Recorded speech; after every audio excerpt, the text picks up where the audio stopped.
Para doon sa mga baguhan na mag-a-apply dito sa South Korea at mag-aaral ng Korean language, ito yung pagkakaiba ng e-registration saka registration.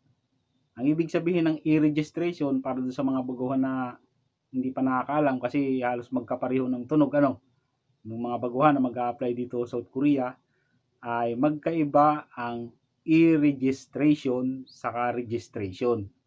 Ang e-registration ay magpipil up kayo kung wala pa yung e-registration, magpipil up kayo dyan sa POEA online services at lahat nga ng OFW ay kailangan ay meron yan. Kasi pag nandito na sa South Korea ay diyan kayo kukuha ng OEC exemption kung kayo ay nandito na sa ibang bansa. Halimbawa nandito sa South Korea, kung kukuha kayo ng OEC exemption, dahil pag magbabakasyon ay kailangan ng OEC exemption. Diyan kayo kukuha ng OEC exemption kapag kayo magbabakasyon. Diyan sa e-registration ninyo na gagawin sa POEA online services. At ito namang tinatawag na registration para sa EPS topic exam at magbibigay ang DMW kung kailan sila mag-a-announce sila. Abang-abang lang kayo sa website ng DMW. Magbibigay sila ng date. Kunyari, February katapusan. Magbibigay sila ng date kung kailan sila magbibigay ng registration para sa EPS topic exam. At doon sa registration ay titingnan nila kung qualified kayong mag-exam para makapunta dito sa South Korea. At maghihintay kayo ng siguro mga linggo para malaman ninyo. Tapos pagkatapos ng registration ay mag-a-announce ulit ang DMW kung sino yung mga na-qualified para sa EPS topic exam ngayong taon 2025.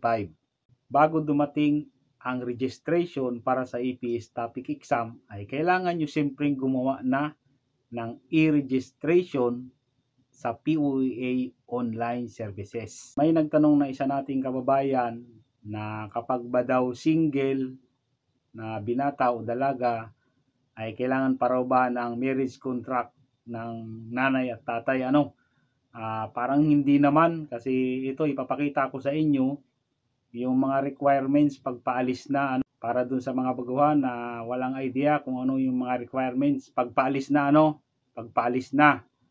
yung pag magpa-process na kayo ng working visa ng CCBI. Ito yung mga requirements na hinahanap nila pag malapit ka nang umalis. Number 1, valid passport. Siyempre hindi ka makakasakay ng eroplano kapag wala kang passport.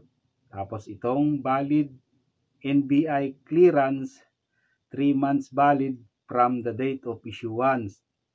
Tapos number 3, photocopy of e-registration profile.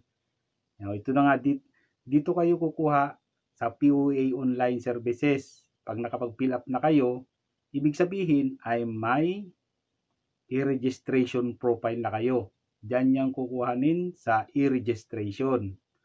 Tapos pang-apat, photocopy of KLCT training certificate for regular worker.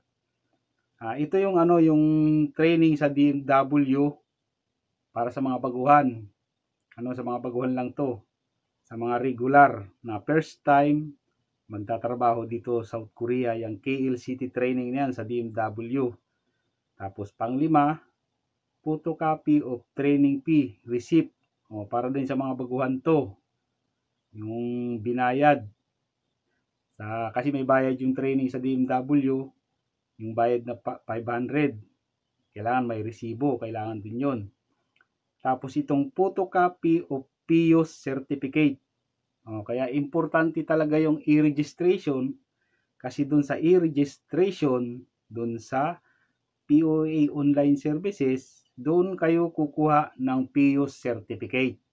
Yun, kaya importante yung e-registration na yun. Pang-7, photocopy of employment contract. Ito yung sinend sa DMW, yung kontrata ninyo. At kailangan ay 3 kopya. Tapos, photocopy of arrival report stamped on your passport. Ito yung sa mga Sa mga sincere worker ito, yung mga ex-Korea, no? Hindi ito sa mga baguhan, ano. Yan sa para lang sa mga sincere worker, yung katulad ko na nakabalik dito sa South Korea. Yung katunayan na nag-exit ka, nakauwi ka ng Pilipinas. Siyam, photocopy of chest x-ray. O, siyempre, pag nagpa-medical kayo, kailangan may kopya kayo ng x-ray, ano.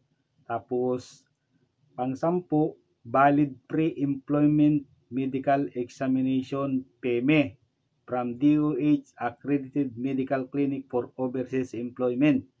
Ito yung katulad ng sa mga medical clinic, yung mga accredited. Kasi magbibigay naman ang DMW kung saan kayo pwedeng magpa-medical ng mga accredited, ano. Katulad halimbawa ng yung pinagpa-medicalan ko dati nung bago ako umalis nung nakarang taon, anong 2023, ay sa MMC, Medical Diagnostic, ano ba yun? Basta MMC. Tapos meron pa dyan yung 4L. Yan. Tapos pang 11, itong valid PSA issued birth certificate. Galing birth certificate, galing PSA. Tapos pang 12, certificate of TB. Tinatawag ito yung yung COTB. At magbibigay nga ang DMW ng mga listahan ng mga ospital na kung saan kayo pwedeng magpa-COTB. Certificate of TB, tuberculosis COTB screening, please see last page, 3 months validity. Yan. Please click the link to download COTB forms. Yan. Yung kulay blue na yan na nakasulat, i-click nyo lang yan para kayo ay makapag-fill up dyan sa form. Tapos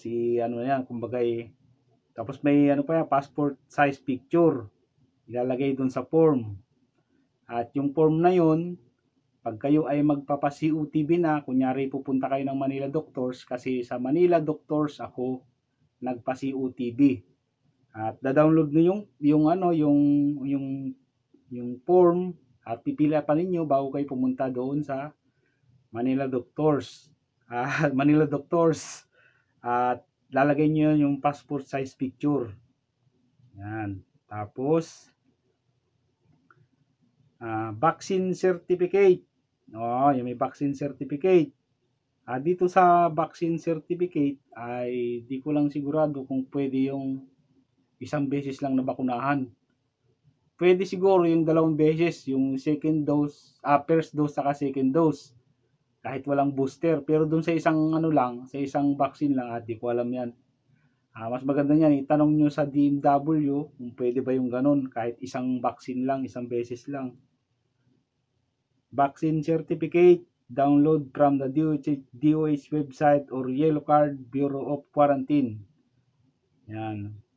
Tapos itong pang 14 ay visa application form.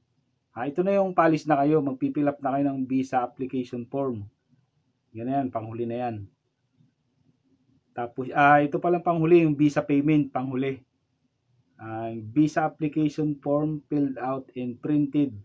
Yan, for A4 size, click the link to download the visa forms. Yan, i-click nyo rin yung kulay blue na yan nakasulat para makapag-fill up kayo ng form. Tapos, ang panghuli, ay siyempre magbabayad na kayo sa visa para sa processing ng visa ninyo, yung CCBI. At ang bayad nga dyan ay 3,000 pesos. Yan, para sa mga baguhan na hindi alam yung mga requirements o yung sa mga naghihintay ng approval o naghihintay ng employer para kayo ay may idea na kung ano yung kailangan ninyong kuhain.